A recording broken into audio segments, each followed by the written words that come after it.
Welcome, everyone, to Needing a Meeting this Easter Monday. I'm helping Carol out a little bit today because the vet might be coming for sugar. So if we can keep Carol in our thoughts and if we can give her some ones. Oh, I'm going to echo. I'm going to make sure I mute that now. She's got the vet possibly coming today. The plan was for the vet to be there today, but looks like they may be super late. So she's got her son there to support her right now, give her some time with that. So if we can send her out some ones, that'd be really wonderful.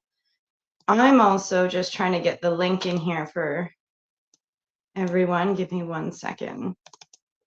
Oops, not clicking on it. But I hope everyone's had a wonderful Easter weekend. I've kept it really, really quiet, really, really slow. Kind of been nice. It's my first weekend, Easter weekend, without Wee Man, so it's not my first go at it without having one of my kids, but it's the first one without Wee Man, so it's definitely been a little bit more difficult. I had a moment of I don't know what to call it. I considered a drink. I was at a restaurant and I was with my friend.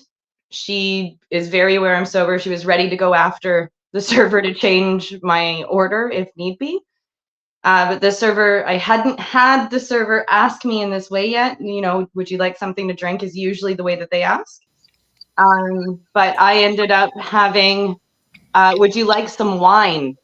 Asked. And I sat and I thought about it for a good 2 minutes before going, what's the mocktail menu? So I'm happy that I did that, but that was definitely a test. And hi, everybody. Thank you for populating everybody in.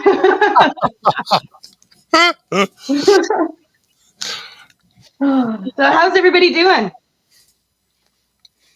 Doing pretty good, thank you. Yeah, doing pretty good. Pretty good. You're looking at a post-shower Tara. I haven't done anything with it, but I figured I had a few minutes to pop on, so I'd come say hi. Yay! Actually, and it's cosmic story. Did I hear you say been shit? Yeah, pretty shit. Oh no.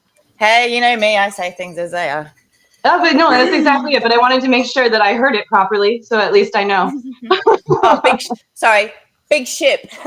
Okay. No. No, it was a bit shit. My stepfather's. I'm not sure.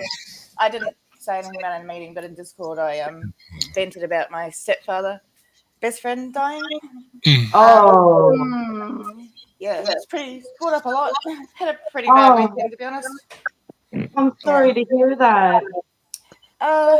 Well, people get old, they die. It was of an aneurysm. It wasn't of the same thing as my stepfather, which is something that I was a bit terrified about because there's so many of his friends.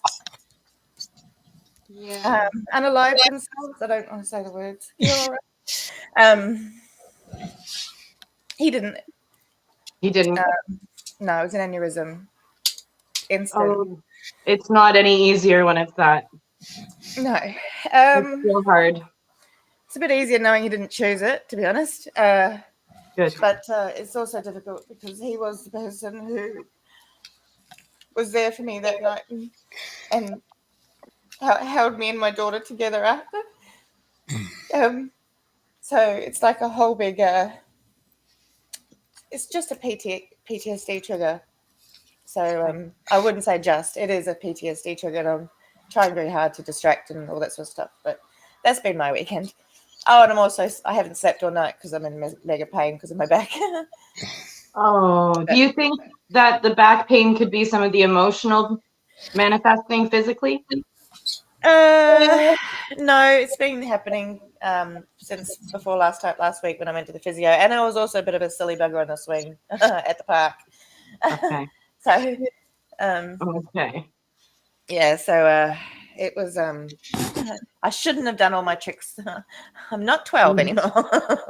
So, but yeah, I think that's the pain. It might be as well. Also, my physio said that a lot of the pain that I'm having is due to my muscle wastage. I lack the strength to keep my body together.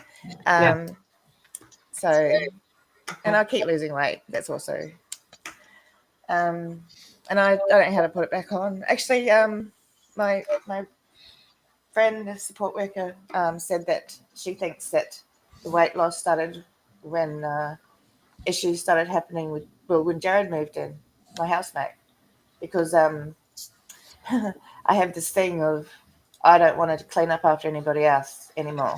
So I stopped eating because I didn't want to do dishes. I can't cook in a messy kitchen. So I have to do everybody else's dishes before I can cook.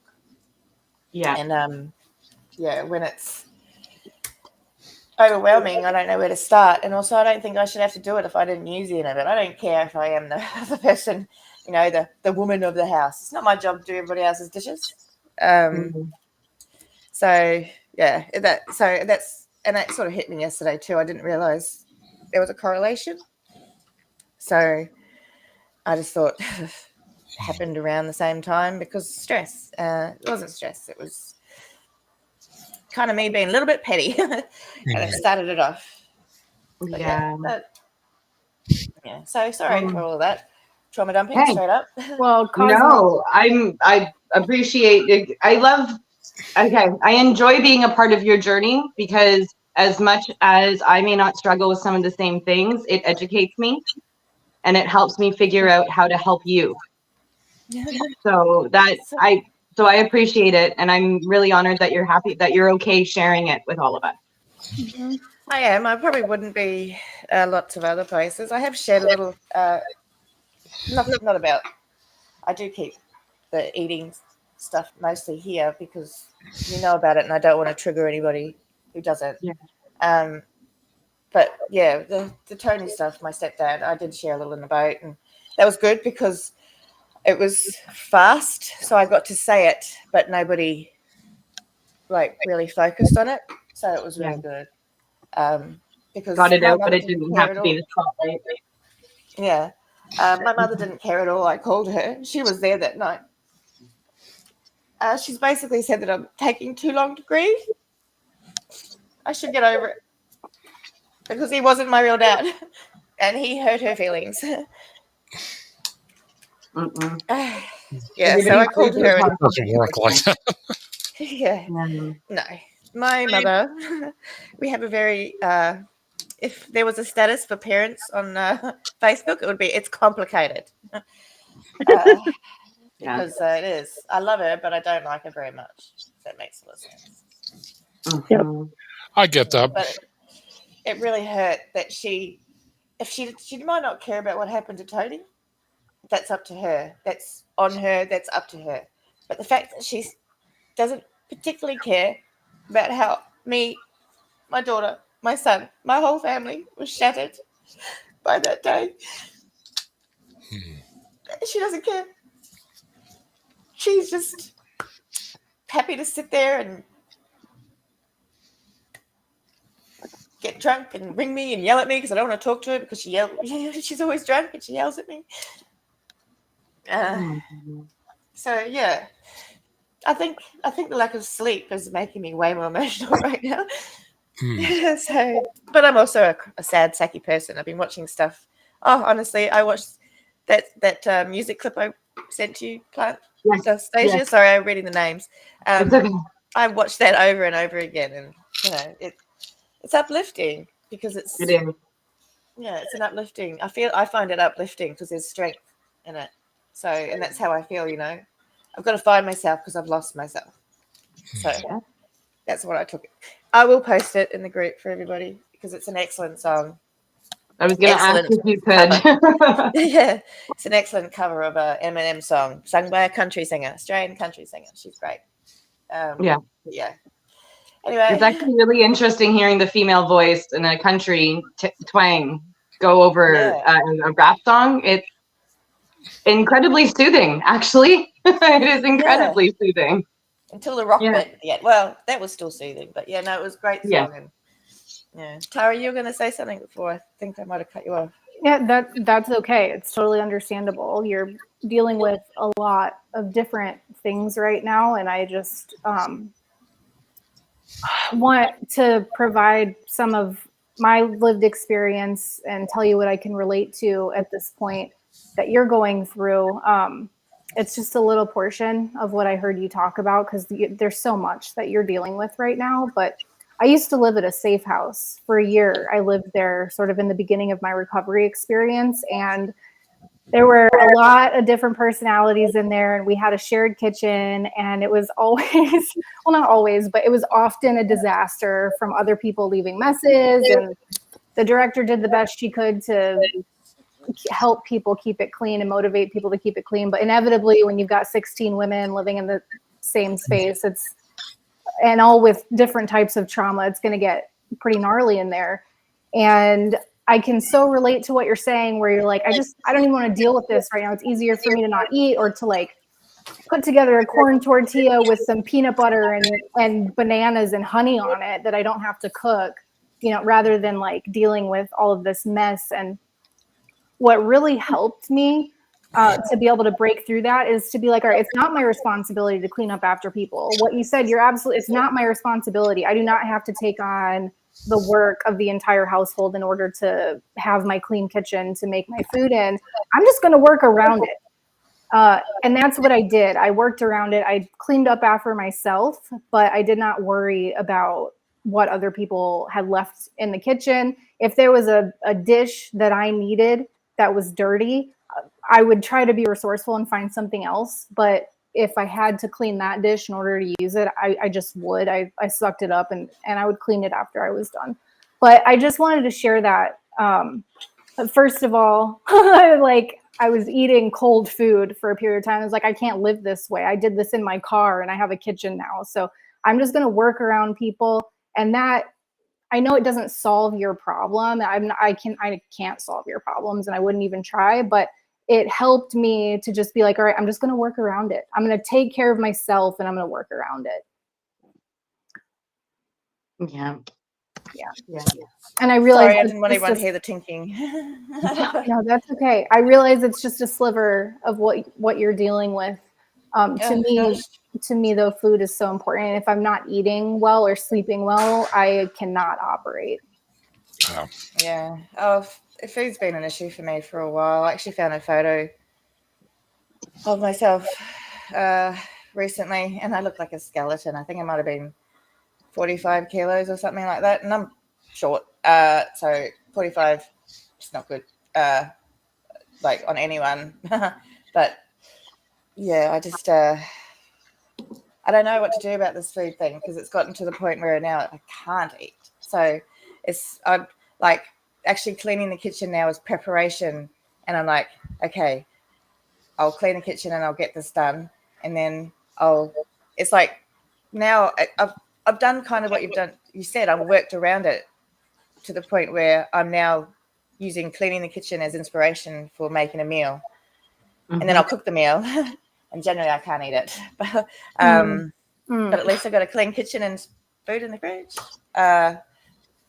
I'm doing the food at the moment, eating just enough, or somehow, I don't know how it's happening. But yeah, and I didn't miss your comment, Tony. I'm really, really sorry for your loss, and I have done nothing but grieve since the day. Well, that's not true. There's been moments, but most nights are dreams of my stepdad.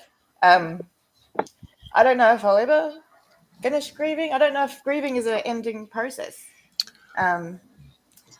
So, I'm sorry that it didn't get the time at the time, but I guess maybe it was a good thing, because a grieving mother is not a good thing for children to be around. Grief is different for everybody too. It's like that 5 stages of change that I so adoringly mentioned. It's like we may go to extinction, but we may not. It just depends on how we define our process and how we grieve, you know, how we go through change. So there's the way I understand grief to be is that everybody takes a different amount of time to move through the different stages of grief. So I just want you to know that you have my support in your journey and your process. And I have benefited from not comparing myself to other people and just taking my own amount of time and giving myself the grace to be able to sink in to those different stages. And we're here for you 100%. Thank you. Thank you. I have learned that I grieve differently. I think it's because it takes a bit to form deep connections for me. I think for lots of people it does. I'm not special in any way, but it takes a long time, like for me to get super attached to somebody. And once I am, that's it. I love hard. I grieve hard, and I don't know any other way. And I wish I was a little bit less dramatic about everything, you know, because Well, it's how you're wired, and I can appreciate that. I would love to be purely logical, but unfortunately, I'm not. And it's taken a while to deal with that. But yeah, Tara is exactly right, and you know this that everybody grieves differently, and then also you have added to that the complexity that we're going to grieve for different people in different ways, and it's nobody's right to tell you that you should be through this process because they're not you. They don't understand that relationship. And how can we? Because I can't understand any, we don't understand other people's relationship with each other. And I can relate somewhat to having a destructive mother. Um, I'm so sometimes, sorry. sometimes I can see, good and bad. After a while, I get a little tired of the passive aggressive. 'Cause my mother's more, what do you call it, covert narcissist. She's actually psychopathic, but and I don't mean that as an axe killer kind of way, but she just is. I mean, that is clinically what she is. But she's exhibits a lot more sign of covert narcissism than anything else. Very passive aggressive, and I can appreciate that because it's just so exhausting to deal with at times. It And is, especially if you've been dealing with it for a long time. yeah, in the long term, It's like, when does it end? yeah, uh, yeah. Uh, The food thing, I fully get too. Although we're at opposite ends of the spectrum, I can't I mean, I cannot process carbs. They did a DNA test. They said no, you have two markers that say you can't do this. So I'm not a carb Nazi. I'm not a keto Nazi.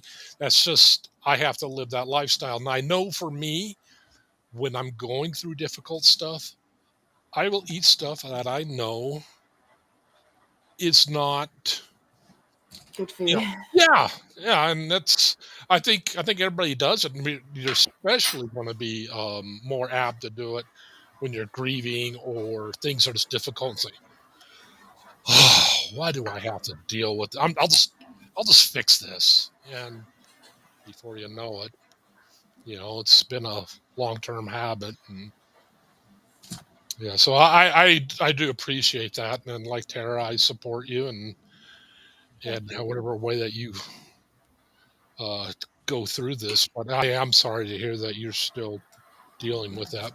But I get it. Yeah, I don't think it would be as. I don't know. It's hard. Like, I feel like sometimes I feel like I grieve too much. But when you find your stepfather in the way that I did, I don't know how you can't be devastated forever. Maybe that's just me. I don't know how she wasn't, because she was there. Mm. And she purportedly loved him, was in love with him. And yet she's perfectly fine. And a lot of it's because, and that's fine, if that's what she needs, I'm happy for her. but she needs to stop telling me what I should do, you know? Yeah. Oh, yeah. Because I was happy when she moved on, because then I didn't have to hear about it constantly, and then I didn't have to trigger. Sure. Yeah. Not moved on, like move forward. I don't like to say Sure. moved on. Move forward, yeah.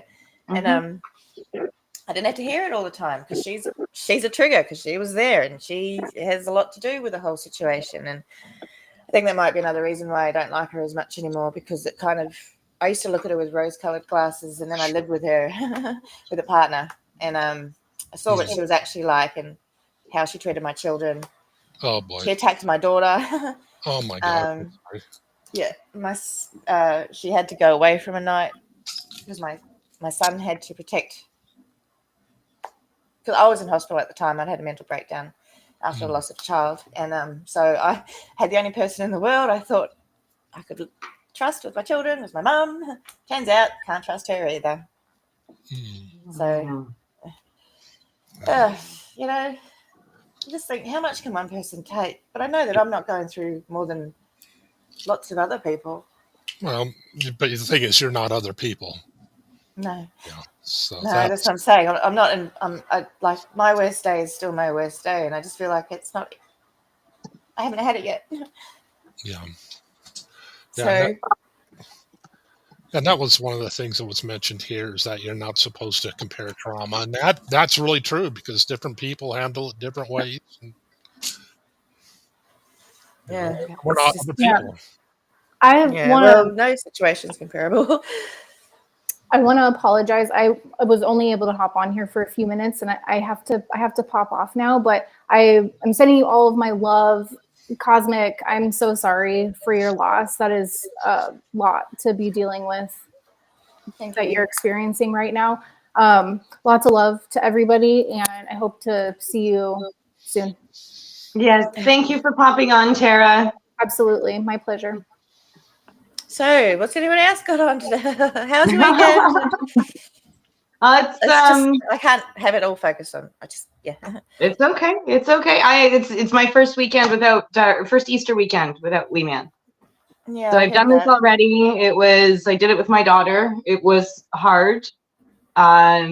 But I'm trying to keep myself busy. I ended up seeing a friend of mine who used to be here at the house, who likes to practice her English. So we went out for lunch on Saturday, and then I saw her. Carol! Hey. Move you on up here.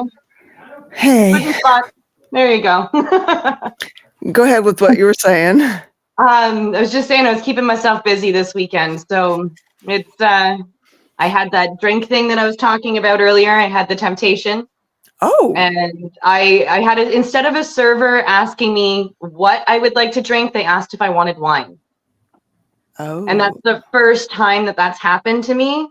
Okay. So like my friend was very ready to go after the server if I ordered alcohol and be like, you are not bringing that to her. Like, you are not bringing that to her. But it took me a couple of minutes to kind of work through it and be like, no, can you tell me what mocktails you have, please and thank you? But I hadn't really correlated. Sorry? Is it normal for servers to come up and just ask if you want alcohol?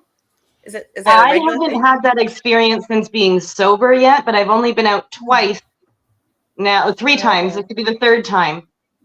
So when I was a server, I would just ask what somebody would like to drink, and if they asked me about alcohol, I would list off whatever it was that we had or point to the menu.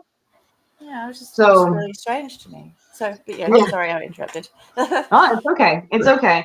But then analyzing it today, I know why I took a minute. It's because it's my first Easter weekend without Wee Man.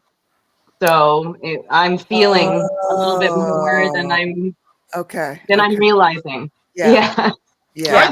I'm really glad you had a good friend with you, though, who would have stepped in. That has to be gratifying to you to know you have that fallback. Yeah, I'm really lucky that I've met this person. Like she can have a drink on the other side of the table, and that's not a problem. It doesn't bother me. But she saw me think, and she's just like, no, your sobriety means the world to you right now. I was not going to let that happen. Good for her. Yeah. So I'm very appreciative. Yes. I've let her know like 3 days in a row now. I'm like, I love you. But We and love then her today, too. yes, thank you. I'll let her know. I'll be like, go back and watch today's stream. She does come on the replay crew sometimes, actually. And then today I decided I was going out for a walk, and I found a trail, and I was out for almost an hour longer. So my legs are a little bit sore, but I think I needed it to work through some of the emotions and everything in my own head. Yeah. Yeah. Yeah. And how are you doing though, Carol? On pins and needles, because the vet called a couple of hours ago and said that he's really behind today and he may not be able to make it. Oh my Okay. gosh. And she's really deteriorated like the last couple of days. It's been like a rapid decline. Okay. How big do Pyrenees get? Are they gargantuan like Anatolians or? Yeah, they're big. Oh, okay. You know, Yeah. yeah, they're big. So yeah, that's another factor in this is that you cannot, it's not like a small dog that you can pick up and carry around. So yeah. Yeah, she's, I want to say in the neighborhood of 80 pounds, maybe more. Yeah. Yeah, I was gonna say I think they get between, like, if I'm not mistaken, 75 to like 95 would be like on the male side, larger male side. Yeah. So yeah. Oh, Yeah. So now it's just a matter of hurry up and wait kind of thing Oh. to find out if he's even going to be able to come. Oh my gosh. Mm-hmm. Oh my goodness. And then if he's unable to make it today, you have to, it's once a week he does his rounds? I think he has 2 days a week he does it. I think. Okay. I could be wrong about that. Okay. Okay. So there's an opportunity possibly to still have him come this week. Yeah, but it's just really hard watching her right now. Okay. Really, I mean, it's hard. If it's that hard watching it, it has to be that hard, or worse, being in it. Mm-hmm. How are your other Couldn't dogs? imagine. They're good. And actually, maybe I do mean to change the subject a little bit, but I also, part of me has to know, and I know inquiring minds out there want to know, how's the donkey doing? Well, he's discovered he likes granola bars. I went out with my granola bar this morning and shared some with him, so that may become a thing. Breakfast with a donkey.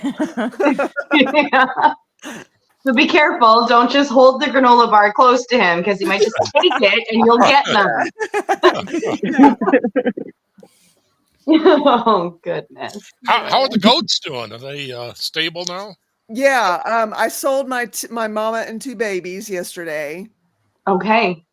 I was a little nervous about having little guys out there with the donkey. Yeah. So I decided to go ahead and sell her. And Well, just add another stress. well, yeah, that's true. It is. It's like today. It's like my mind kept going to, okay, I got to tend to the mama. No, I don't actually. So yeah, that was. I was glad that I found somebody that. I mean, there were plenty of people that asked about her because I was offering her for a pretty good price. Okay. But the caveat being that I didn't know who the father of the babies were because she jumped the fence and got in with the boys. So could have been all kinds of inbreeding going on there. No way of knowing. And and the fact that I have, it's time for them to get their shots, and it's like, you guys get to handle that and you get the thing for the low price of. Well, I guess, it was difficult with Jet, of course, with the babies there, but you've got another litter coming too, don't you? Do you call it a litter when it's goats? I just call it babies. Babies. Or- are Because okay. they don't always have more than one or two. you No, know, they don't. sometimes. They don't. Yeah. Most of mine have. I've only had a couple of them do just one baby. Mhm. So Okay. Twins. yeah. It's a good question. What do you call a gang of goats other than like a crime syndicate or something like that? Capricorns. We're just gonna create names because Carol's animals have personality. So A tribe, a trip, or a herd. okay. Sounds I cool. didn't know the trip one. I didn't know about the tribe or trip, but yeah, that's I like the trip one because they are kind of a trip. Have you seen the ones that jump on trampolines? All the you know how they get those half things and then they jump half water tanks or something and they get on the water tank and they'll jump on it and they'll jump off. Oh my god, Yes. that's adorable. the little babies. They get so excited they can't contain it, and they kind of popcorn around. And Yeah.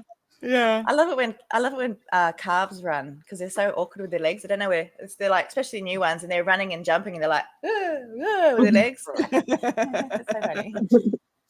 Baby animals, baby anything's are cute. I Yeah. like baby spiders. I don't like baby spiders. I mean, just everything a little baby goat does is cute. When she was in the little carrier in the back of the guy's truck, I gave him some hay and the little goat's just chewing on one little piece of hay. It was I just can't even describe how cute that was. Just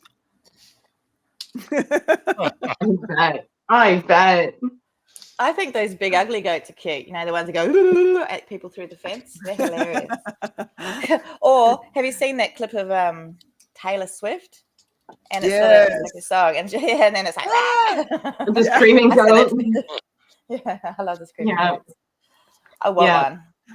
I can't get that Thor scene out of my head anytime that I hear just the word goat with massive screaming goats. So that would be like my superhero, like freak out in my head.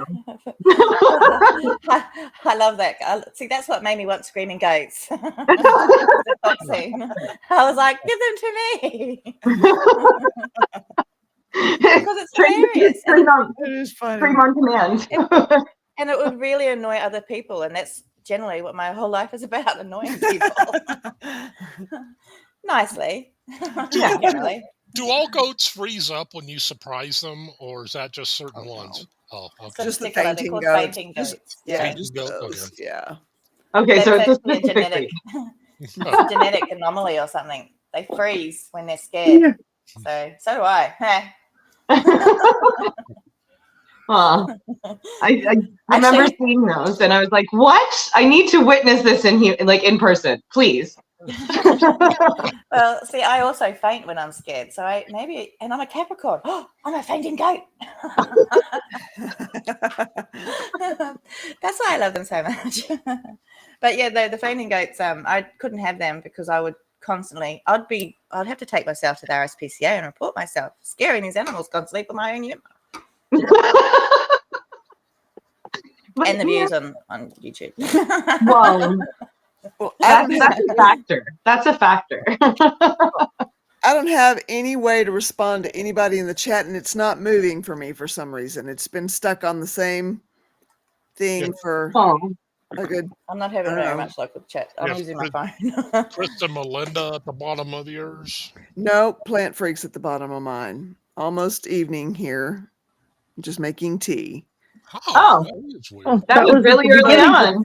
Yeah, so that's as far as it'll go for me. Interesting. Does it allow, when you guys come in through the link, does it allow you guys to type your comments in through Restream? Only if I come in through Studio. Okay. Okay. Yeah, no, I have to use my phone or go back to the YouTube page that I've got generally on pause to type. So, but I use my phone because it's easier. Yeah, my Restream only has a character named Restream, which will post as host, and then Carol needing a meeting. So yeah, I have to go in through the chat. Yeah. Okay. I tried that once. I was like, let's see if I can type over here, and it says from host, and I'm like, I'm not. What? No. Try that again. I wonder if it would show me as host. I'll go to. I may cause an echo here for just a half a second. If I go to YouTube, I can see the chat and I can see if it does me as host. Interesting. You're coming up as Carol needing a meeting in mine. Oh, Okay. that I just did host for that. Okay.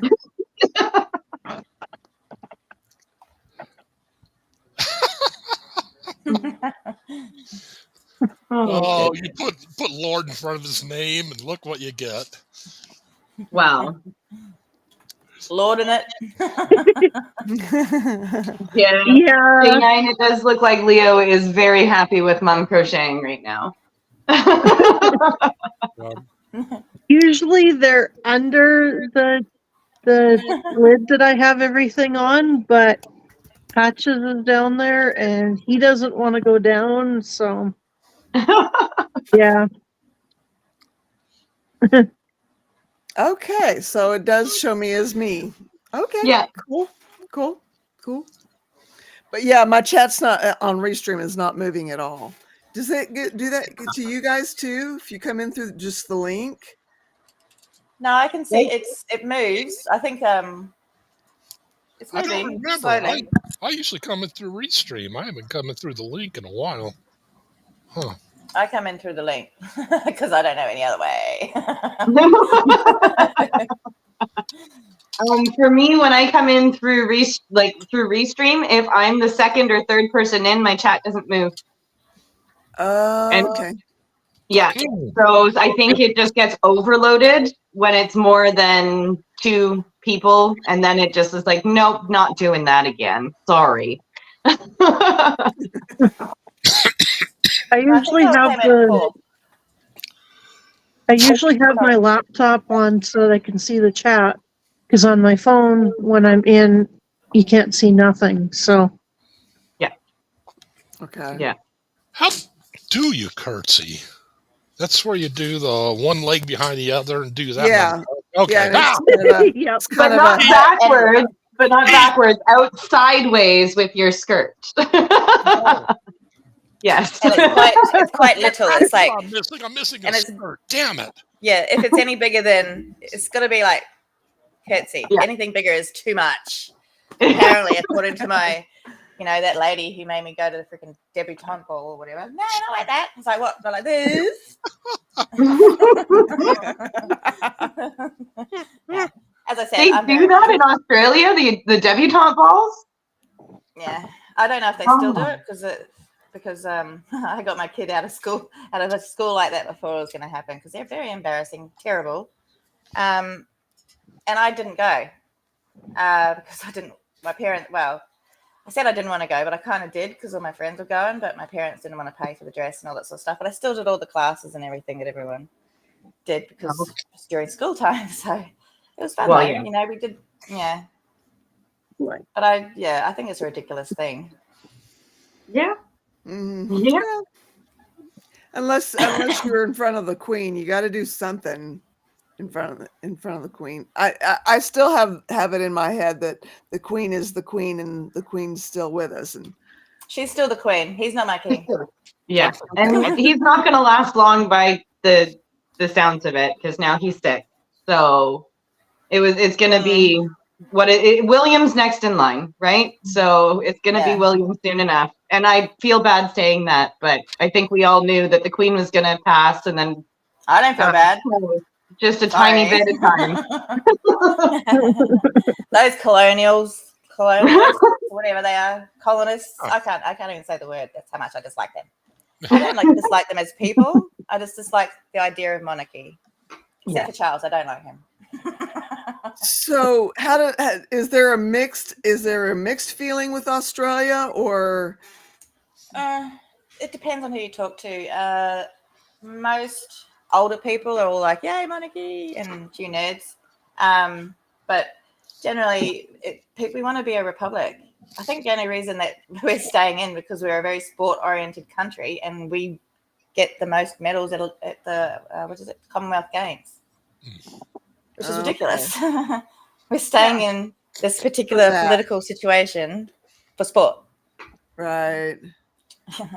That's it's amazing how much sway major sports have on the way a society runs.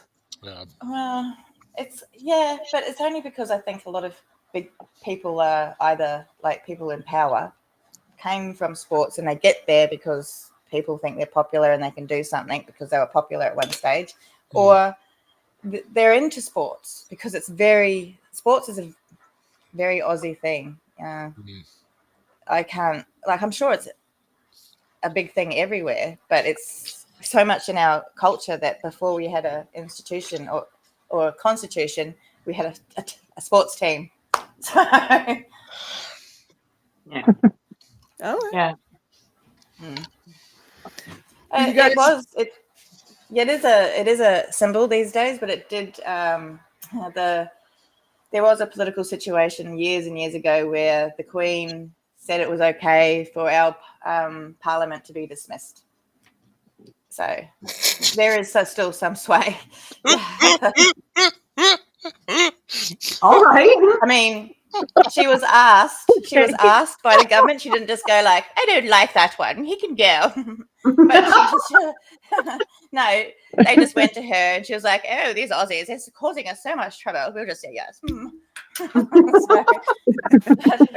So I just think that's what it is. Oh my goodness. So, sorry. I'll get off my So I'm soapbox. going to ask you every so often to do the Queen accent because I love that. you did actually very well. Yeah. My nana's English, so I had. Oh, that makes sense. And my grandfather was a Welsh guard. You know, the ones with the bear hats that stand, and if you come near them, they stick a bayonet at you. Yeah. He was one of those. Yeah. Oh. Yeah, he just joined the army. But yeah, I didn't know if I told you guys, but my son is here kind of to be moral support. So I thought I'd just pop in and I might pop in again, but I wanted to kind of visit with him a little bit because I don't know when I'll see him again. Of course. Send our love to him. I will. Thanks, you guys. Love you. Hello to Steve. Yes, and Steve. Can't forget Steve. Sorry. I will. Bye.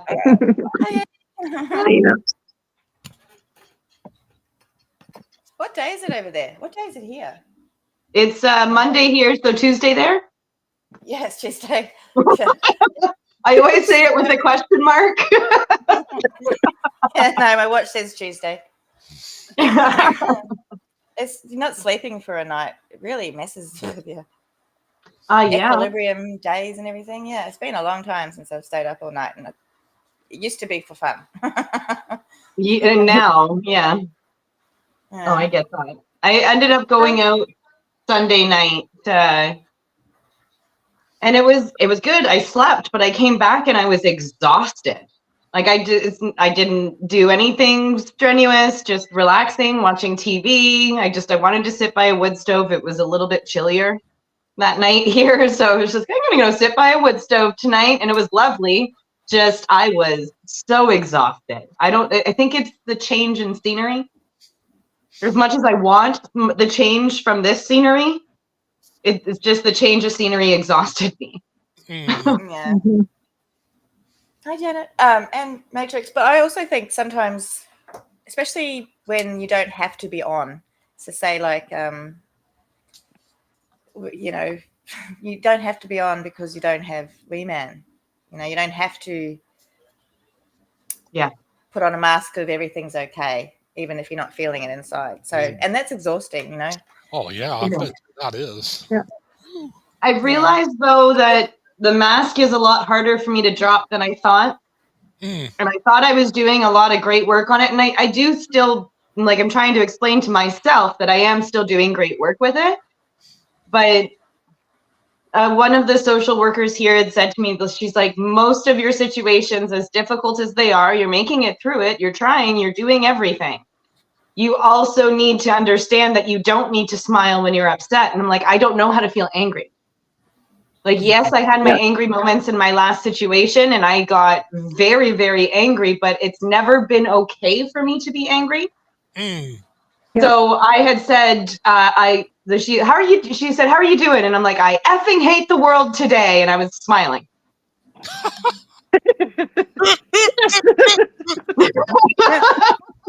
That's a little bit like what I did when I first came on. Exactly. Exactly. Yeah. So it's, I'm having to figure out how to give myself permission to be angry. I have a friend trying to explain to me that I need to be angry to properly process the situation. It's like, but anger isn't natural for me. And then they questioned, is it natural or has it not been okay? Yeah. So now I'm in that process of being like, oh, well, you're right. I think the only situation I ever was angry over was my mom. Because she had taken herself and I was angry that she left me alone and thought that I would be better without her. And it was just like, but how do you get to make that choice for me? And that's what I was angry over. But I never got to feel angry over anything else. And even then, that anger I didn't share with people. I just felt it. So I'm like, okay, well, I guess I need to learn how to not just be smiling all the time. And I have a reason to be angry. I have the right to be angry. But I have to convince myself it's okay now. That's the next part. That's the next part. I found that that's a hard part. I'm able to be angry if I'm breaking things.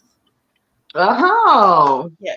Okay. That's the very first time I ever showed my first abusive person any sort of anger after he was, was when I started breaking plates in the kitchen.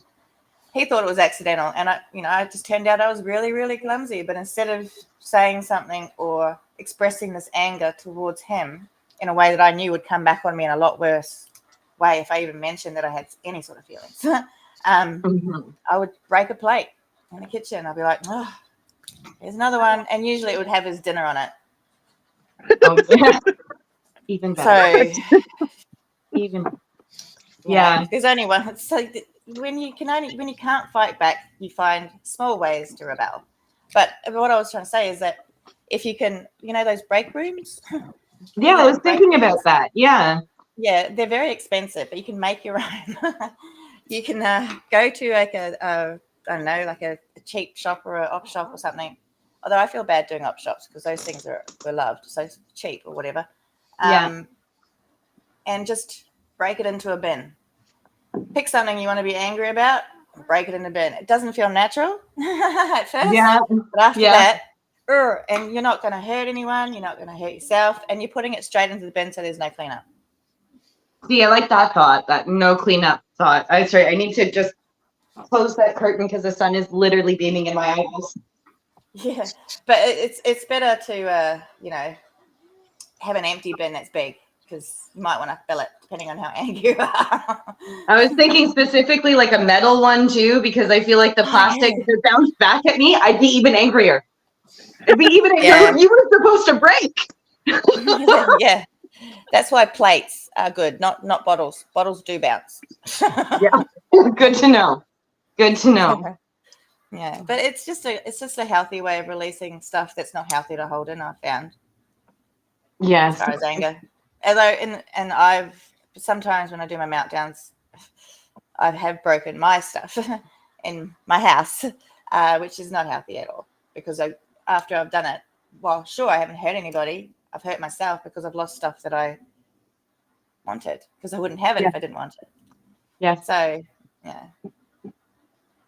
See, and I've had people break things on me, like not on my physical being, but they get angry and they break something that means something to me. Yeah. So I maybe in my own head, I've attached the breaking things is to hurt people, you know what I mean? But at the same time, breaking things it's a really good release. I'm watching all of these TikTok videos of like people going into, we call them break bars here. Mm-hmm. So with people going into break bars and just going at things with baseball bats, hockey sticks, sledgehammers, and it's just like, that looks like it would help so much. So much. Yeah. But I also think you don't have to be angry to go in there. You know, you don't have to be mad. Just pick an object you don't particularly like and just be like, I don't like you. So you don't have to be mad about anything in particular or even focus on any sort of anger. It's just a release of anything that you might have. And if you don't focus on anything, you don't have to think about it. It's not going to trigger something that might trigger you. So, yeah. So Sometimes it's just hearing that noise of something being broken can help as well. Okay. Yeah, I think so. For me, if I'm breaking it, it's fine. If someone else is breaking something, it terrifies me. Yeah, that can happen too. When, like, I just moved out of working in the claims department in our store, which is dealing with all the defective returns and that kind of stuff. And one of the things that I loved the best was when there was glass stuff and I would just huck it as hard as I could into the compactor. And of course it breaks. And the best was the coffee pot crafts, because those just shatter. And it didn't even have to be me all the time throwing it. Just hearing that breaking was enough to help bring that out. And we were never allowed to be angry as kids because good Christians don't get angry. Yeah. Oh, There's a socialization thing coming up again. It's been coming up a lot for me in this journey. It's like what society tells us, well, because of where I am, it was focused on women, right? But I'm trying to break it down further because I'm listening to Tommy's story. I've got a son. I know individuals who've gone through their own abuses, males as children, whether it be mental, physical, SA, you know what I mean? Yeah. It's very interesting how society has kept us quiet and has told us that it's not okay to say what it is that has happened to us or what is bothering us. Yep. And because of this, many of us have issues. Yep. I think the first thing I really had to learn was that anger is not a bad emotion. It is an emotion. It is what you do with that anger that causes it to be bad or not. Yes, that's exactly right. And once I could change that thinking that anger is not bad, it made it a lot easier to start to be able to deal with it. Okay. Because it's reframing it. Yeah, it's not a good or bad emotion. It's just an emotion. Yeah. That's a good idea too, Janet. There's something going around. I've never understood the whole. It's not a good Christian thing to be angry, considering that isn't that what Jesus did in the temple? He got angry. Yeah. You know, so I know what it was. I know it was like, you know, he was a bit mad at making money in the temple, but he still got righteous anger. You know, the anger can be righteous. Yeah. So and that I just don't, it's never understood. It was the church that I grew up in, because not all churches would say that anger is bad. But I don't know, all the ones I've been to. If you've heard a lot about like fundamentalist Baptist and the really strict Baptist, that's what I grew up in. And my mom was even worse than the rest of the church. So she was being extra good Christian. Right. We'll just make it look like it and then beat our kids behind closed doors. Yeah, that's the pity of it, isn't it? Yeah. But I had to learn that just because I was told these things didn't make them true. Like, we weren't allowed to, you know how little girls will squeal with delight?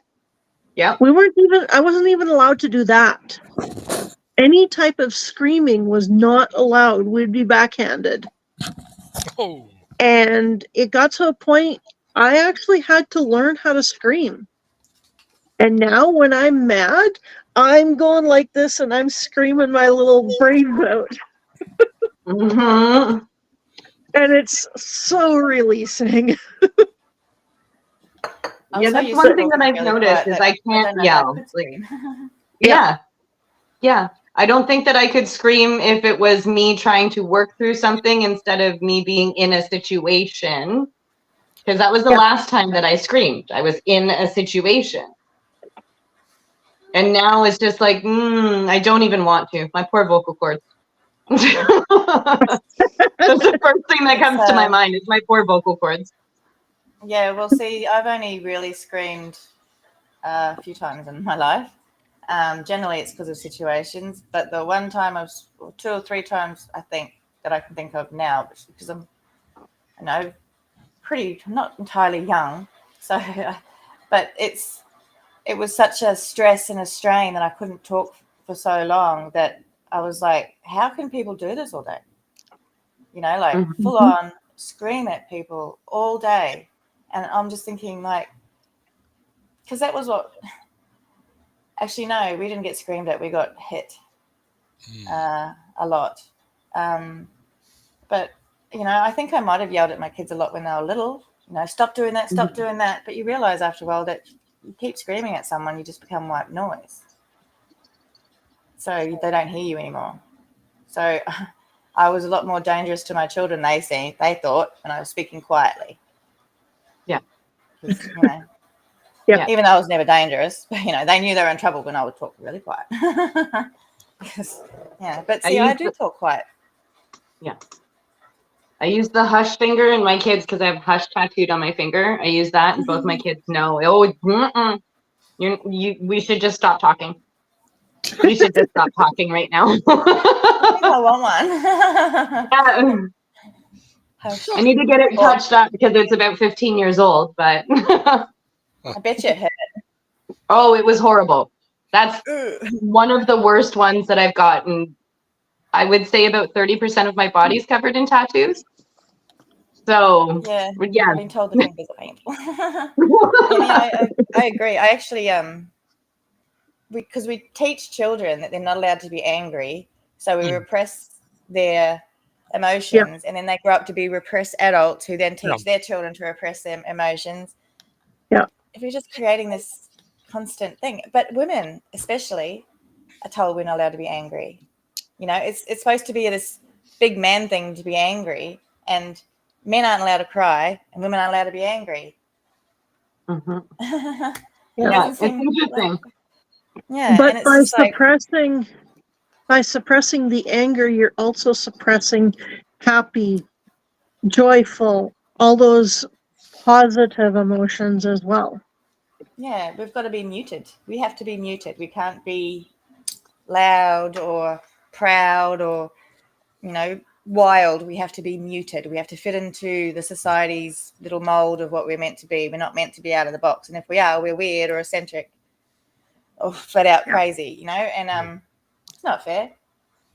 Because I don't think we should be made to sit in boxes. Well, yeah. So, Anger is just your body's way of letting you know, or your brain's way of letting you know your value system has been violated. And it's there for a reason. I mean, whether or not we choose to act on it, it's also there to, possibly save your life. Granted, we're not necessarily clubbing panthers anymore, but there's not many panthers out there unless you're. What happened to that Lion King? I guess he died. Not Lion King, Tiger King. The Did he weirdo. die? nah, did he die? No, I think he just. I thought he was just in jail. I know that Wow. Carol Baskins. Oh, okay then. There we go. I've never watched the show. I couldn't watch it. I couldn't watch something that was glorifying the abuse of animals and possibly a murder. Yes. Whatever that was. He wanted Carol Carol Baskin's husband or something. Hello, cats and kittens. The whole situation was weird, but it was really funny watching all the memes. Yeah. There we go. He went to jail for 22 years, says Matrix Rabbit.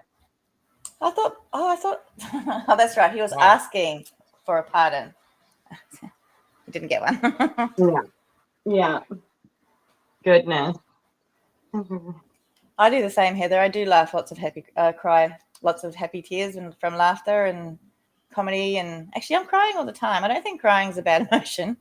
Just I think a lot of times people can't handle it. Actually, Jared was here on the weekend because I had I did the Easter for Mia, and he was here and Mia here when I found out about my stepdad's best friend, and he left pretty much straight away. He's like, I can't handle this, like basically, and he'd spent the last two days saying how good friends we were and how he'll always be there, blah blah blah. I'm just like, grain of salt, but but when I actually wanted company and maybe a little bit of comfort, poof. So, but in the end, it didn't really matter. I probably was better off alone, but it was just really strange. Like, I've never seen anyone not handle crying to that extent, especially valid crying. Yeah. Ooh, fingers. There we go. I can't do typing and talking apparently at the same time. That's difficult. I definitely can't. I'll talk what I type. Oh, I just saw something from Henny. I'm trying to like go back up because everything's on my phone for. There we go. For restream. So I have to try and get my chat moving again and all of that. There we go. But Tony, I wasn't able to ask you, how are you doing? Oh, I'm doing good. Sorry. Zoning on everybody there. I'm doing okay. I spent the weekend with my daughter in Illinois this weekend again. I went down Thursday and stayed until Sunday. Do not drive. FYI, do not drive on Easter Sunday because all the places you go to stop, like to get gas, are like super duper busy. I thought I could stop at the one because I'm used to making that trip. I used to make it all the time when the children were little. And I stopped at the one truck stop, and every pump, except for the one that I was able to pull up to, was full. And then I was face to face, our cars was face to face, the one lady at the pump closest to the other place. And there were people literally waiting to get up to the pumps, even when I pulled away. So I'm just like, yeah, not going inside, not stopping anymore, just going home.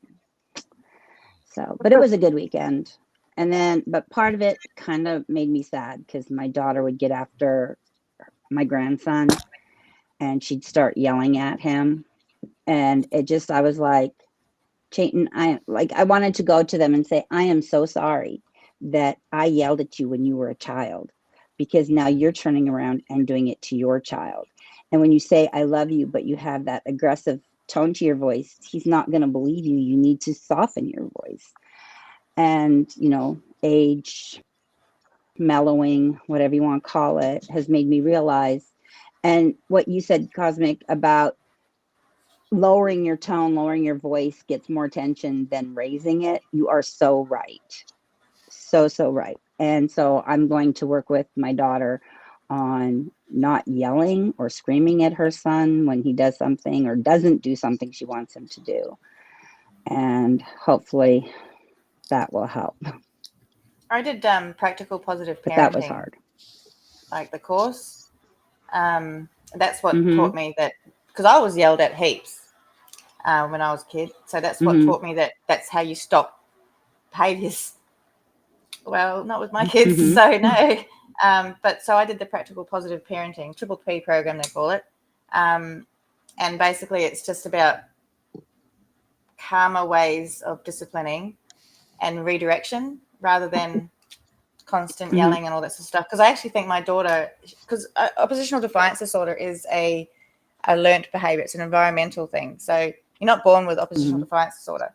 So if a kid is naughty and hears no constantly, especially if already neurodivergent, they're likely to develop oppositional defiance, which turns into passive avoidance, or what is it? Pathological avoidance disorder as an adult,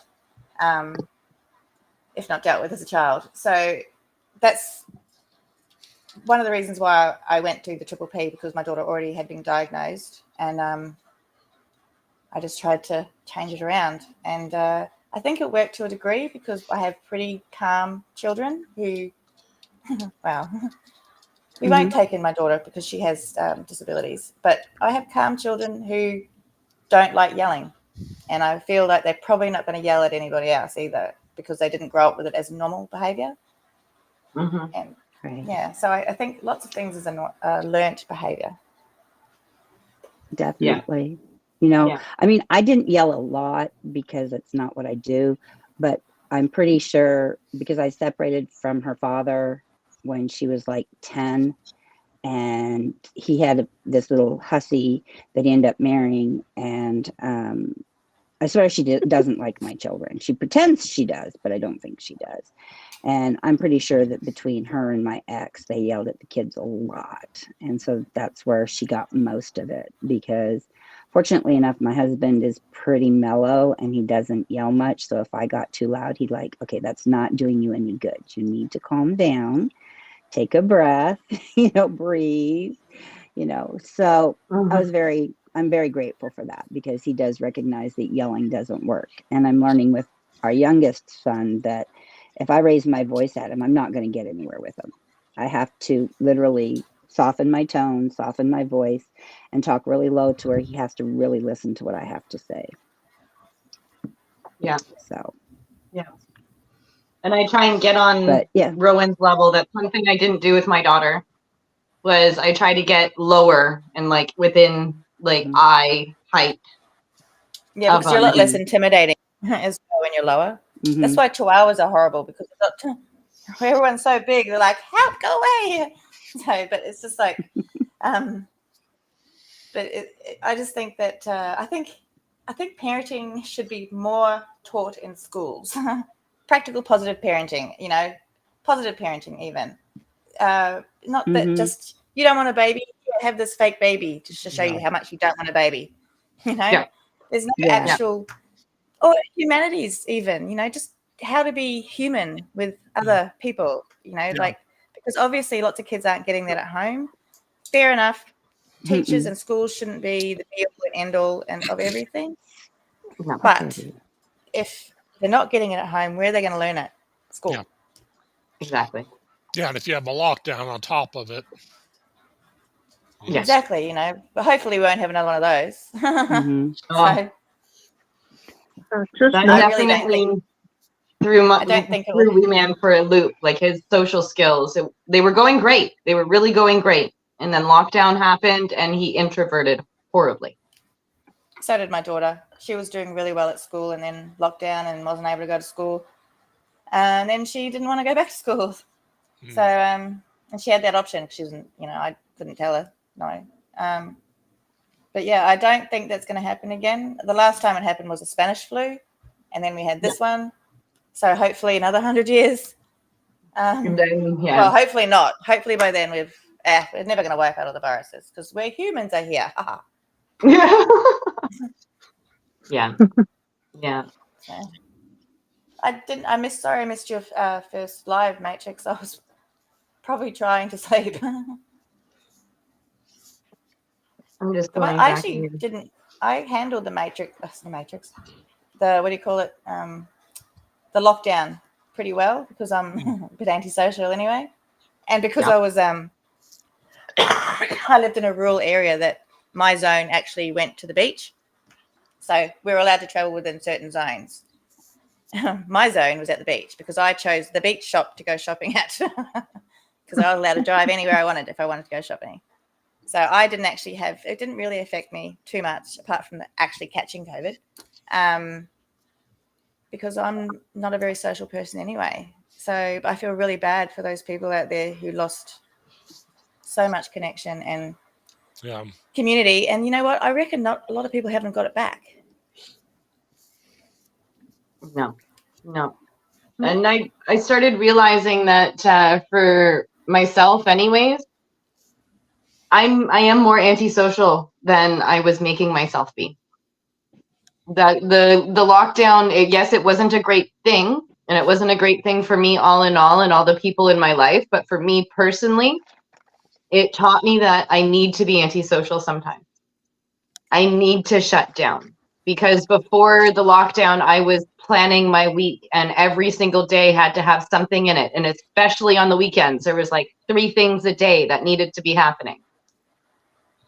So it kind of taught me to slow down a little bit, but I do think it went a little bit too far, too extreme as well in my own personal case, where it was just like, now I have a little bit of social anxiety, and that just kind of popped out of nowhere. Like even walking past somebody on my walks every day before all of the sickness happened, I could walk past somebody and be like, smile, no problem. Now I'm like looking down at the ground. I don't want eye contact. I just leave me alone.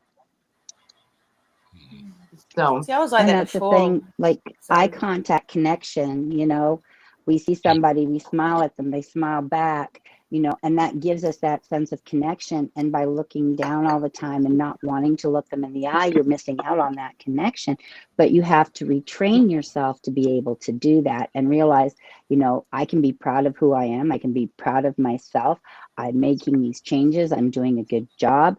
But it's that loss of pride in yourself and that being locked up that can change us like that. That just like takes all that joy that we have, that especially if you're an extrovert like I am an extreme extrovert with a little bit of introvert in me. And those are the times when I just need to down and chill and, you know, not be around anybody. But being an extreme extrovert, that was really, really hard on me. It did change me just like it did everybody else. You know, I got to where it's like, well, I don't really want to go out. I don't want to go into crowds. I don't want to, you know, going into a store at times was almost more than I could handle. Even today, I go into a store. If it's too crowded, I turn around, I walk out because I can't do it. And that's why when I pulled up to the pumps, you know, I pumped my gas, got back in my car, and I left because I'm just like, no, this is too much. I can't do this. So, but we have to find that piece of pride in ourselves that allows us to look up and say, I'm a good person, and I want you to know I'm a good person, and I think you're a good person. And we look them in the eye and we smile and we connect. And that's part of what this world has lost, is that connection to one another, that familial, that friendship, the neighborhood. I mean, I remember growing up that there were always neighborhood parties, you know, getting together, doing things together, stuff like that. But nowadays, like I have a neighbor across the street, knocked on their door, brought them a little treat. Hardly ever see them. Their car's in the garage all the time, you know, unless they're coming out. So you never see them come and go. There's been packages that have been left at their door, and I've had to go knock on their door so the package doesn't walk away, to let them know, hey, you got a package sitting here. You might want to take it inside. But everybody just hides inside. And it's so, so sad because,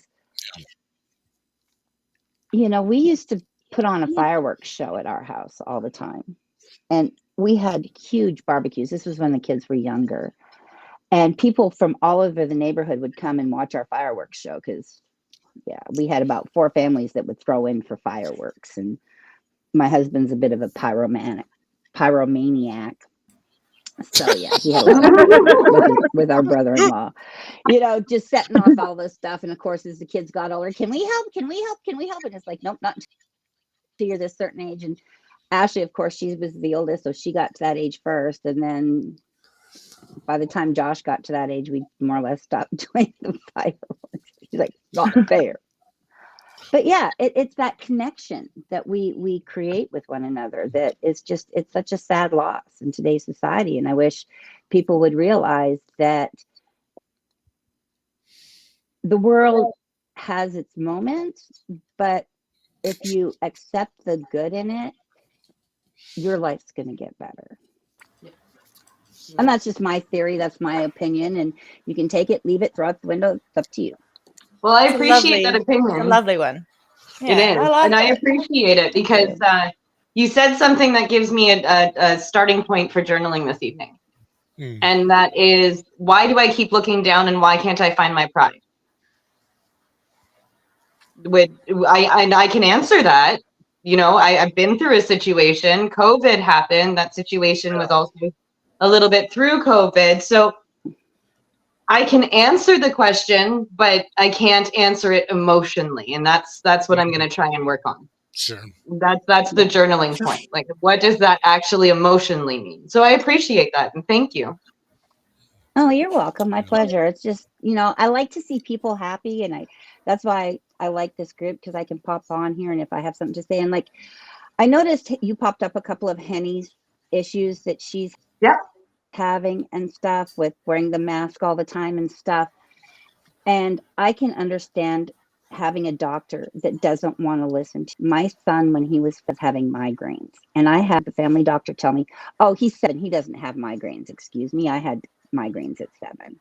You can't tell me that my child doesn't have migraines. Needless to say, I found another doctor because then he pulled something with me. So, but I think that with Henny, if the doctor doesn't listen and doesn't want to take you seriously, even though you are manifesting the intelligence, but you're feeling the lacking in emotional and mental, then push to find a different doctor. Because, and I know sometimes that's really hard depending on where you live and everything, or just push your doctor. Don't let them say, well, no, you're fine. No, I'm not fine. I need help. You can either help me or find somebody who can, because I can't keep doing this. But again, that's where you have to stand up for yourself and say, no, I'm not taking anymore. This is my life. I have to live it, not you. You don't live in my brain. I do. So you can't tell me that I'm okay when I'm not okay. I have been there. I have done that so many times. I have fired doctors. I have fired psychiatrists. I have fired therapists because I did not like them. They did not work for me. So just, keep your head up. Remember, we're here for you, and that we're listening, and we've got your back. And that's what I have to say for Henny. Oh, wonderfully put. Thank you. Ben's dying over there. And that is something you really do on this day and age. You really do have to be your best advocate as far as the care you get. And it's unfortunate, but it's reality. Yeah. I see. Is it hard to find doctors over there? Like, do you have to have an interview to have a doctor, or can you just rock up and have a doctor? Depends on if you want to go through insurance or something like that, and some insurance plans have in-network, out-of-network, all this silliness. But some of us self-pay because our insurance sucks so much. Usually the doctor's office takes the card like... Gosh, that's terrible. What's the point? So you just go to whoever and see what happens. Yeah, because I see it's there was someone it was some post that I saw on Facebook, and they was talking about how they were refused a second opinion, and I'm like, how does that happen? Mm-hmm. Like it might have been at a hospital or something, but it was a pretty serious condition. She was weeping at her legs from having some condition which made too much fluid going through her body. Wow. The doctor just said she was putting on weight because she was underweight, but she was like, how can I just put weight on in my legs and not everywhere else? Anyway, long story short, she ended up getting a second opinion, and she's very lucky because, it's just, I just, if I don't agree with my doctor, I find another one, which I did because actually I did not agree with it. My carer didn't think she was very nice to me, and I don't recognize that a lot of times when people aren't being particularly nice. I think as long as they're not saying bad stuff, or I don't get a bad vibe, they're fine. Mm-hmm. But she was like, no, she's not very nice. I'm like, okay, new doctor. I don't know. Like, I know Winnipeg, I know Ontario, and Quebec now in Canada for healthcare system-wide. Ontario and Winnipeg, it was easy to get a different doctor. Here, it's not. So if you get a family, here being Quebec, if you get a family doctor, you better stick with that family doctor, even if they're 2 hours away from you, because you're not going to get another one for another 5 years. Gosh. So, and I don't know, what's it like in Saskatchewan, Crystal? It's pretty tough to get one. The one I have right now, I was passed off to her because my doctor retired. Okay. And I'm not sure if I like her or not. The times that I talked to her on the phone, like I've had her since 2020, and I've only talked to her on the phone like 3 times and seen her in person once. And she seemed very dismissive. So I'm not exactly sure how that's going to go, because I'm one, you need to listen, or there's the door, don't let it hit you in the ass on the way out. I will find another one to go to. I You have to have a friends that live in referral for a Canada as well. No, Sorry, it's I'm okay. just Sorry, I reading didn't them. hear that part. No, I'm just reading Henny's comment. You have to have a referral from a different doctor to get a different, because that would be really awkward. Hey, doc, I want a referral for a different one. Yeah, that would be super awkward. Yeah, I don't like you. Tell me someone else I could go to. Basically. Oh, But, Well, I yeah. have and it's getting harder here because of COVID. So many doctors aren't taking new patients, and there's not enough doctors graduating. So And a lot of the doctors That's there true. move to the US because they make more money. They're limited on the amount that they can make up there. I have friends that live up there because I grew up in Canada that have had a hard time, getting a primary doctor, getting to see a specialist because of whatever their health issues might be. My uncle has been fighting for disability. He can't work. He can't, he was in a major accident that messed up his body really bad. And so it's like, I'm kind of glad, because I remember growing up, we didn't have that issue. If my mom needed to take me to the doctor, she took me to the doctor. We had student dentists that came up to Inuvik all the time to do whatever dental work needed to be done. And it didn't cost my mom and dad anything. So my heart goes out to you all up in Canada that you're losing your doctors. You're not, your doctors aren't paid well enough, so they leave, and you guys have to fight just to get a doctor. Yeah, well, I'm saying that Sandy Wanny say it's hard for foreign doctors to get licensed in Canada. We seem to have a lot of foreign doctors here. My one before I came here, she was from Pakistan, I think. One of the best doctors I've ever had. So I reckon it's a bit of a. They come over and they retrain for Australia. They have to do, I think some sort of locum thing. But it's like, I don't understand why that's not such a. Well, I don't understand why it would be hard, because professionals are people who get into Australia. Some of the few who get into Australia as far as work visas and stuff. It's really hard to get a visa. So, like a working visa anyway, unless you're a professional or, rock star or something. I don't know. yeah. we get a lot of for it. African doctors, but it takes, it's hard now because a lot of them aren't allowed to even come into Canada because of all the extra restrictions since COVID. Yeah. Well, see, all our restrictions are gone. We don't have any. No COVID restrictions are still in place at all. Which is a bit. It's a bit. What about all the people who are immunocompromised? It hasn't disappeared. But I suppose if governments are like, nah, not anymore. We don't care.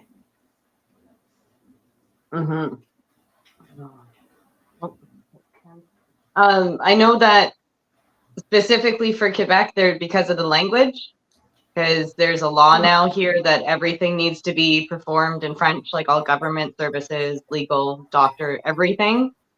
If they don't know the language and they're not willing to recertify, then you don't get a job here. And it's hard to convince people that they're going to pick up another language or that they need to perform services in this manner, or it's hard to get them to stay. And we're so close, like certain parts of Quebec is so close to the American border that, yeah, I'm going to make way more money that way. I may as well go.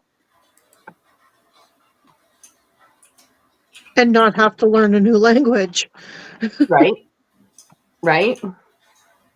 Because Quebec French is different than France French. Very much. So It's even if- Franglish.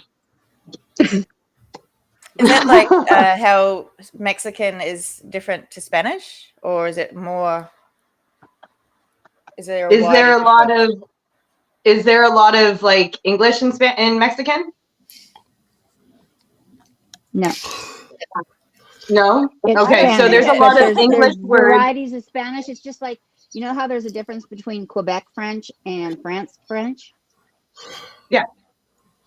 Okay. See, the Quebec French, though, there's a lot of English in it. Like the words that differentiate between the Quebec and France French, it's just a slight change in the way that you say it in English. That's it. But it's spelt exactly the same. Yeah. And I that's just the wanted same to with say Spanish. something too. Depending on where you're at, you get that different pronunciation. Yeah.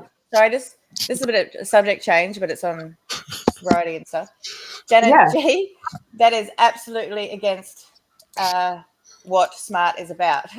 SMART's about harm minimization. Like the actual beginning of it's about harm minimization. It's not about abstinence. So I'm very sorry about that moderator, because that's not been my experience with SMART at all. At no meeting has any moderator said, although to be fair, I'm in Australia, has said that we're about abstinence. I can't remember what the exact letters, like SMART actually means something, which I can't remember, but I would pick a different meeting. Don't go back to that one. If you want to continue on with SMART, if it hasn't left a bad taste in your mouth, which I hope it hasn't, try an Aussie meeting. I'll send you the link to go to. Like, you can pick any time. Well, there's certain groups for just women or whatever, but I am shocked, actually. That sounds like a different organization's type of thing.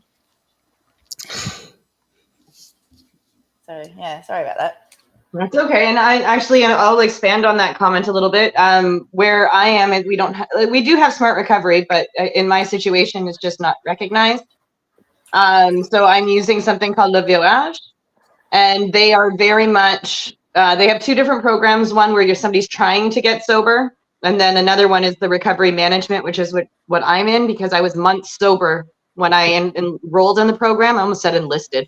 When I enrolled in the program, and it's very much abstinent. And if you've relapsed, like, it's not that you're going to get scolded, but I've seen another member have a drink and then come back and say, I messed up this week, you know? So I see what the reaction is, and I'm not fond of it. I'm not fond of it. It's harm reduction, I think, is just not something that is widely recognized enough. I feel like in Canada, especially. Yeah. So. Well, SMART means self-management and recovery training. So self-management, it's not, you shouldn't have other people telling you what to do. It's just there for advice and peer support, just like this sort of stuff, I couldn't imagine if someone, needed support and was new at a meeting, especially to say, only about abstinence. If you're drinking, don't want to hear it. Because what sort of help is that? Yeah. Or whatever, because SMART's not just about drinking. It's for any type of addictive behaviours or problem behaviours. So, yeah, really quite shocked. It's interesting. I had never heard it broken down before, the acronym. Yeah, it is, and because I was just calling it Smart Recovery because my sister told me about it. She tried it for cannabis use, but it's based in cognitive behavioural therapy. The ones that I go to, I wonder, it doesn't feel like that's what's happening, but maybe that's why it worked so much, because I wasn't sitting in there expecting to be cognitively trained, Yeah. I'm sorry, I'm just going to answer. I saw Zenwen's comment earlier.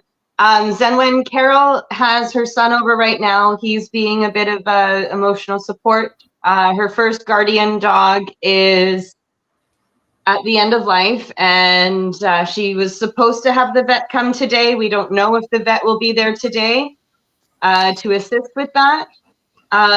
So she needed some help running the meeting, so we're here helping run the meeting. And then you've got Bacon Bits Ben at the top left, Cosmic Christie in the middle on the top, Crystal in the top right, and then I'm Plant Freak. Hi.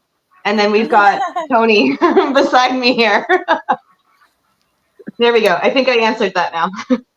I'm trying my best to do the 4 different things that I'm not used to doing all at once. I'm sorry, everybody. I can't seem to read and talk at the same time either. Hi, Christy. That's a hard one. That is a hard one. Yeah, that seems to be a skill that at least I remember as a child I used to be able to do that. But anymore, no. I used to be able to sit there and do Space Invaders and carry on conversations. Now, no. I can play. I can game and talk. I just can't. Maybe I should be a Twitch streamer or something. But no, I can game and talk, but I can't read and talk because I'm like a zoned in. And if someone tries to talk to me, especially when I'm reading a really good book, I can't hear them. I'm right there with you. I'm right there with you. It's like I get so zoned into whatever it is I'm doing. Somebody could be talking to me, and that's like 5 minutes later, I'm like, wait, what? Did you say something? Sorry, didn't hear you. My bad. But yeah, well, it always feels like totally people are yelling at me because by the time I'm paying attention, they have to yell. So it's like, what? What did I do? Like, I've been trying to talk. I'm trying to call you for ages. I'm like, oh, I can't hear you. Hi, Erica. Usually I tell my family, if I'm so zoned into something, then come over and tap me on the shoulder or something to get my attention, because otherwise I'm not going to hear you. Yeah. Except for right now, I have to pay attention to the grandson.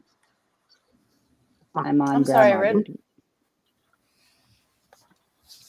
Grandma duty. I don't know if I ever want to be a grandma.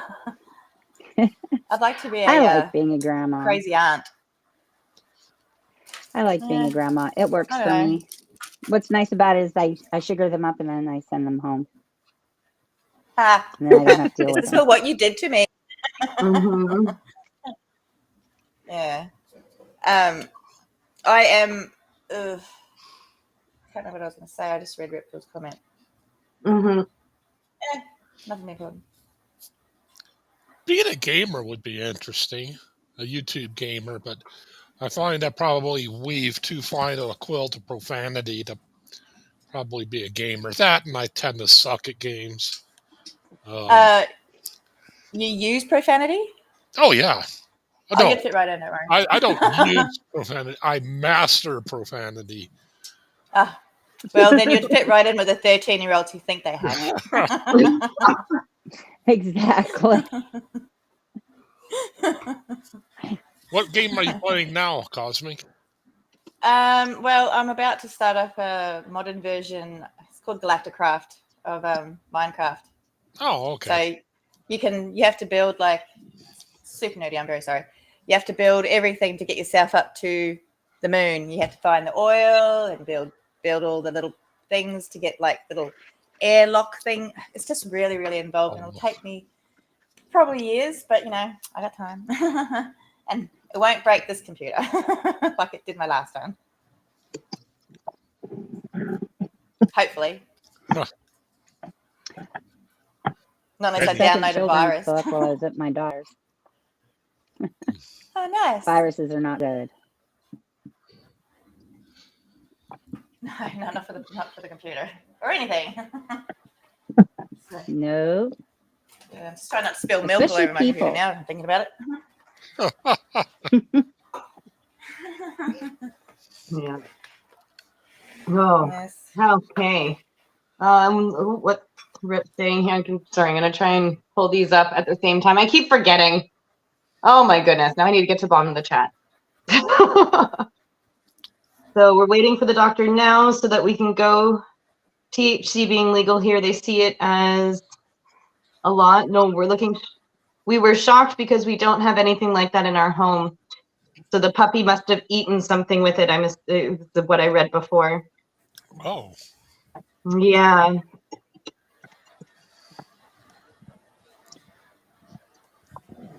I just Love read and what hug. Christy's grandkids call it. It's cute. Right, Mika? I think it's adorable. Yeah. I think if I ever am a grandma, I want to pick it. Otherwise, I'll end up with Nana. I don't want Nana. I'm Nina. My mum's Nana. Nina. Aw. I'm Nina. Oh, that's adorable. So, Oh my goodness. oh, thank you. I love it. So Yeah. how's everybody My feeling? oldest Feel like you've grandson had a gave me that meeting? name. Oh, your oldest grandson? Hmm. Yeah, I've had a meeting. Thank you very much. Oh, Cosmic, for everything anytime. this morning. Anytime. And please voice clip, send messages, whatever you need. It's a lot right Yeah, now. Also, I'm really not good with keeping up with communications at the moment. Yeah, Sorry, I Ken? get that. I do too. Cosmic, I can of loss.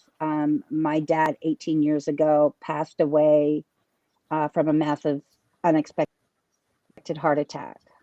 And it had been a year since I had actually talked to him or seen him. But the last time when my grandmother passed away just the year before, and he was taking me to the airport. And so we had a really good conversation that made me feel good. And I always go back to that last conversation I had with him and just kind of like relive the feeling of his acceptance of me.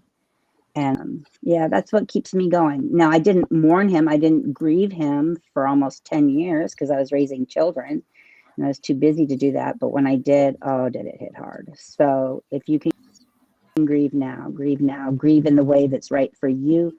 Don't let anybody else tell you how to grieve, because that is your own personal journey and you need to take it. So please, if you ever need to talk, I'm here anytime, day or night. Just please reach that pain. Thank you. I appreciate that lots. A lot of I times, really do. You're a welcome. lot of time too, grief tends to be odd. Sometimes you just need to be alone with your thoughts, and we Mm-hmm. can fill our lives up so easily. There was a good, close friend of mine who died a while back, and funeral, nothing. Year later, nothing. Year two, nothing. 3 years, it hit me, and I was a wreck for a while because she was such a great person, and knowing that her kids would grow up. I mean, they still had her, her husband, but that they wouldn't know just what a special person she was. And it's always one of those things too when you realize you see somebody who is such a positive force and you realize that their light has been extinguished. And yeah, that just really wrecked me. Oh, I see that Carol's got the vet Okay. on its way. Oh, Good. sending ones for Carol, everyone, please. Yeah. I actually watched this really beautiful. Ben, Sorry.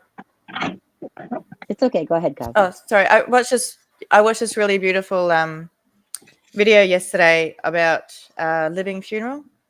It was about a woman who had cervical cancer, and she had a living funeral. And I kind of feel like we should do that. Like everyone should have all their friends come around and not just celebrate who you are before you go. So you can tell everyone you love how you feel, and they can tell you how they feel. I think that's something that everyone deserves to know. Yeah. That's Yeah, a Yeah, great it was beautiful. idea. That really is. Yeah. Ben, Really as is, far yeah. as her light being extinguished, light is carried on not only in her children, but in you.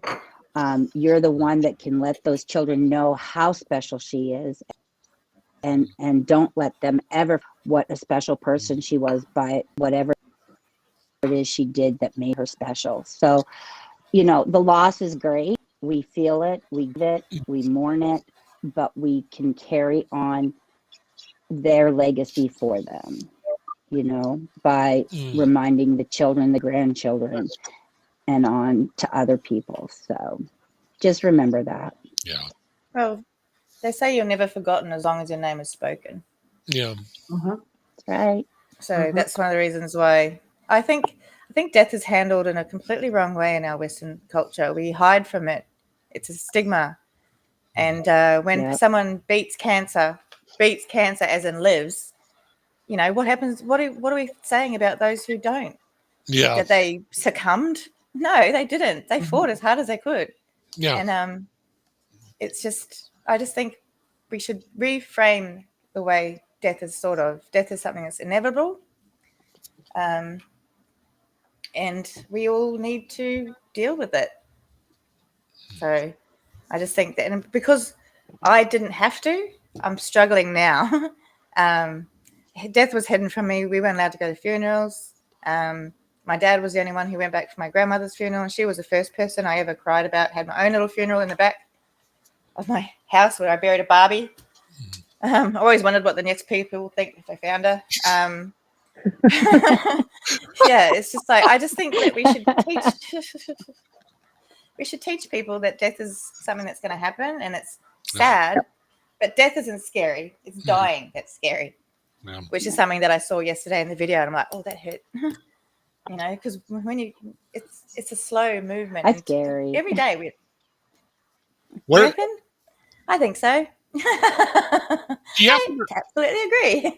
do you happen to remember the name of the program it was, Cosmic? I have it saved, so I'll just go have a look in my thing. That really sounds like a fascinating. Yeah. Or even Yeah. if you don't mind throwing that up in the group too with that the Eminem cover. Yep. I've got to find the exact one. There we go. I found it. It's the channel is OGS, and it's My Final Farewell Before I Die. Oh wow. Yeah, it's a heavy watch, but it's also uplifting, and it's not incredibly sad. Like, it's sad, but it's not like it's a beautiful thing, you know. I think that everyone should be celebrated by those who love them. That is Before, a great because idea. how many people go without knowing? Yeah. Yeah, pretty much. It is like a death tour, I would think, because you have someone who is the person who guides the whole.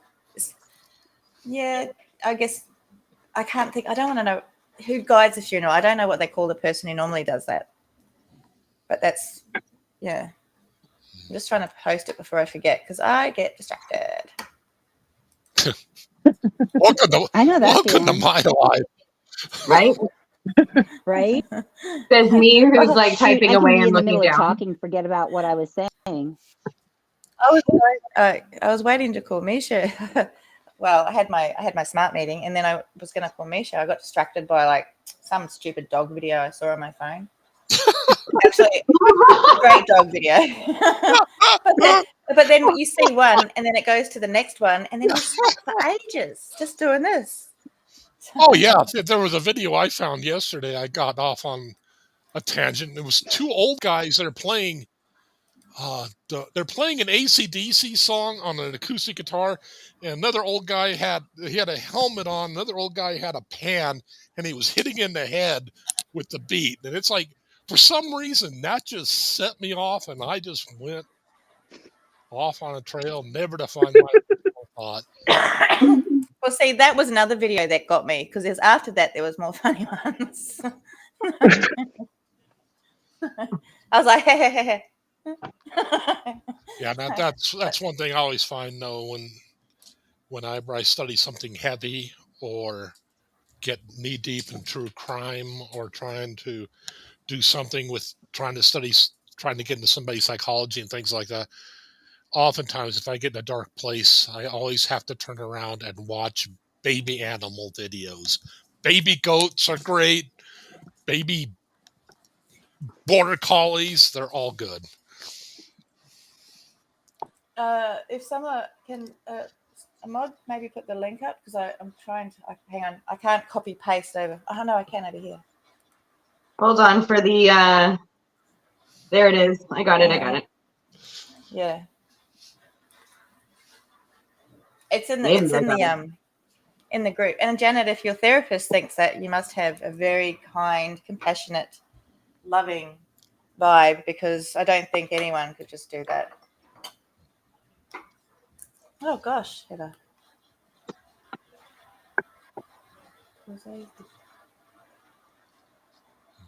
Yeah, it's called just Googling what this thing is. I believe I My found final it. farewell. Yeah. Oh, hold But on. It may be a different link. Let's try that again. I'm learning. I'm sorry, y'all. Oh, now I got to see what that Hey, link take is your for. time. It might be What my was it? Scientology tab that's open next to it. Oh.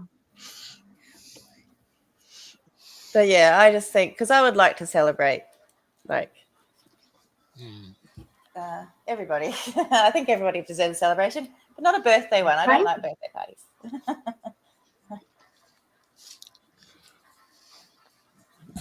I'm sorry, Janet. Oh, I see. That's why. Yeah. I don't think I could do it either, because I would be a mess. I'd be bawling my eyes out with everybody else. Yeah. And I don't think that's what a funeral director, that's what they're called. Funeral directors are meant to do. But I think There death you go. doula is I think death doula is actually a much kinder term than funeral director for a living person. Mhm. So, yeah, me too. I'm glad. Death was just part of life growing up for me. Of course, also lived on the farm, so you saw the death of animals and stuff. But even when people passed away that were family members or ones in our church, it didn't matter how old we were. We went to the funeral. Do you have a different outlook on death because you are Christian? Like, because you never actually, if you're Christian and you know there's a heaven, you never actually lose someone because you'll go see them eventually. If you're not sure, there's always that fear that you'll never see them again. Yeah. I guess, like, I don't know if it's true for other families, but I know for our family, it was at one time every now and then that we all got together, and so it ended up just being, the eulogy was always telling stories that people would remember, and half the time they were stories that people were laughing at. So, and like even when my mom was in ICU at death's door, the nurses actually went in at 3:00 in the morning to where my brothers and some of my cousins were and asked them to please calm down because there's other people who are having a hard time with all the laughing that you guys are doing. Because they were making difficult decisions where with us, we knew Mom didn't want to be on a machine. So it was easy to just say, pull the plug. But So others sad do. too, because you were controlled in how you were grieving, which was with joy and memories. Yeah. Which, which how it should be. Of course, at that point, I wasn't even there. I was at friends sleeping. Yeah, but I just feel like, I don't think I want people to be all sad if ever something like that was to happen to me. I wouldn't want people to be sad because I'd be like, hey, are you the one dying or is it me? Yeah. Why you got a sad face? But I have a bit of a warped humor.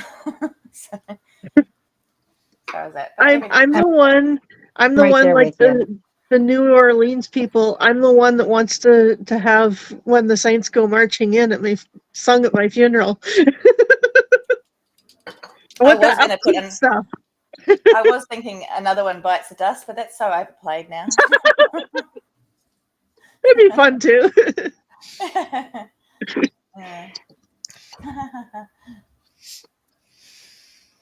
Yeah, I saw your dad's name is Roger. One of my stepdads, his name is Roger as well. His photo is right there. And another stepdad, it's right there. And Tony, he's on my fridge, so I can look at him every time I go have a coffee. So yeah, I'm pretty lucky that I've had 3 extraordinary stepfathers, and they're all gone. My dad's still here. Yeah. I think you know what, somebody had said it to me recently, and I don't think that they're gone if you keep thinking about them ever. They're always there around you. I lost mom at 7, and there's certain times where it's almost like the hair stands up on the back of my neck, and I know that she's there. I know it. So I think that they're always with us. I don't know how that looks. I don't know, I don't know what it looks like in the afterlife. I don't think any of us do. But everybody has their beliefs, and I believe that she makes it around. She goes to my dad, she goes to me, she makes it to everybody that she needs to see. And you're on their list. One of the reasons why I joined my particular cult was for Tony, because I thought if I believed in God hard enough, then he would still exist, because he didn't. So that led me to my little cult experience, but also it also led me to open my mind a lot, because I was absolutely against anything religious at all up until that point. But I met a lot of good people at the church, even if I didn't agree with everything they said or did. But yeah, there was a lot of good people in there, and you just think, there's a good people in every situation, I think. Oh yeah. Yeah. Jonathan, well, guys, we're coming up to almost we 2 live in hours. his great grandma's house. Oh, sorry, Tawny, I cut you off. Go ahead, Tony. It's Tawny, okay. my goodness. I was just gonna say, it's okay. I was gonna say, we live in my husband's grandmother's house, and she passed away in the house. And she passed away when Jonathan was 3 months old. He had his own little room, and we had a rocking chair in there, and you'd hear him chattering in the room, and you'd crack the door open and you'd see the rocking chair moving. His great grandma was sitting there talking with him and watching over him. And we still believe that to this day. Yep. Yeah, I think so. Well, I do know that. I feel, I'm not sure if it's absolutely true. Well, no, it is true.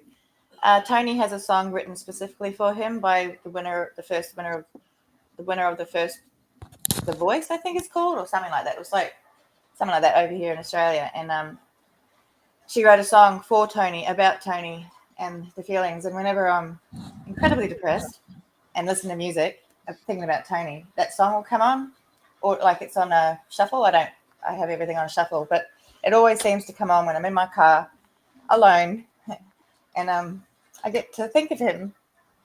And whenever anyone hears that song, they may not know who I know it's about, but they're still hearing the love that he sent out into the world. And I think that's brilliant, because he was so loved, and he was so lovable, and he was like, he's a funny gnome. Oh my God. I'll have to post it in the Needing a Meeting thing. But one of the photos with him and Beryl, his nickname was Mongrel, and Graham's was Feral. So it was Mongrel and Feral riding around on their Harleys. And yeah, they were so funny. I mean, they'd just sit together and cackle like little boys. It was hilarious. So yeah, but it's a good day. And I've had a meeting. Anyone else had a meeting? Anyone else needing a meeting? No. Yeah. All right. I apologize, guys. We're coming up on 2 hours, and silly me went for a walk later and went, oh, I can eat after meeting. So now my tummy is like, you probably should eat something, girl. My body's telling me I need to sit down. You know what Waspero said? You got to eat. You don't eat, you're going to die, and that's a fact. Right? Well, there's a whole lot of things in there. Yeah. I'll say the other version. If you don't eat, you don't shit. You don't shit, you die. There, we needed that one. I'm sorry. We needed that one. Well, that's what my dad used to tell me all the time when I was a kid. I'm like, okay, fine. But yeah, so I've had a meeting. I'm going to head off because I've really got to stand up. I love you guys, and thank you so much for this morning. No, love you too. And again, reach out when you need us, okay? I will. And same goes for everybody as well. I love you. Of course. Bye. Night. Love you. Bye. See y'all later. Bye, Bye. Johnny. Have a I great gotta night. make dinner. You too. Bye-bye. Oh, Crystal's gone too. I didn't even notice her go. There we go. All right, Ben. That was a good meeting, I think. Lots of emotions, but a good meeting, I think. Okay, my mic was after all that. Yeah. Well, thank you so much for taking care of Carol's little vibe, her clan, her tribe. My pleasure. Everybody, you know what? I had this energy today where it's like I felt like there just needed to be that meeting between Carol and conversations I've been having with some other people. You know, I wanted to make sure that we had the space, and I'm happy that I was able to help, honestly, just that I had the time. Yeah, I do hope you have yourself a most awesome day, and I hope you're able to feed yourself with good food. Oh, I shall. I'm having salmon after this.